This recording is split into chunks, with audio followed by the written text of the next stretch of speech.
Hey, it's Jacob. Today I'm going to talk about the Auteurship in Rashomon. Rashomon is a movie about the trial and different perspectives of a rape and murder of a woman and her samurai husband.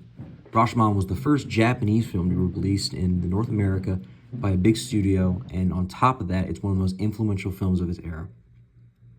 The director, Akira Kurosawa, is also one of the most influential directors of all time, to the point where you notice other movies and scenes within his. Examples being movies like Yojimbo becoming A Fistful of Dollars, Seven Samurai becoming Magnificent Seven, Hidden Fortress being stripped apart and reapplied with space in Star Wars, and the list goes on. The most glaring example of auteurship in Rashomon is in the credits. Kurosawa directed and has a writing credit. Auteur is a French word for author, and the Wikipedia definition for auteur is an artist with a distinctive approach, usually a film director whose filmmaking control is so unbounded and personal that the director is likened to the author of the film, thus manifesting the director's unique style or thematic focus. The TLDR for that is it's the director's film, down to the bones. He chooses the style, the tone, the subject matter, and everything. He explores it through his own eyes and shows it to the audience, and he shows the story he wants to tell them. It's his story. In the end, an example of auteurship in this film is the director auteured it. Another example is along the same lines, but more of a visual sense.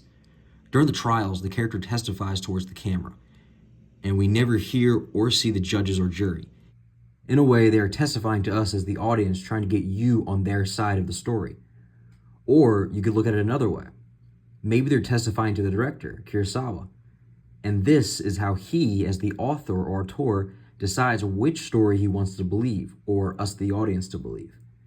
The real reason is probably because of the shoestring budget, but it adds to the film in a great way.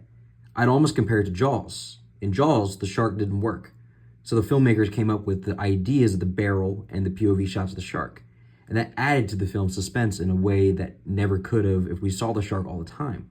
The idea of not knowing where the shark is, or not seeing the shark, but seeing what it is about to eat, is so much more terrifying.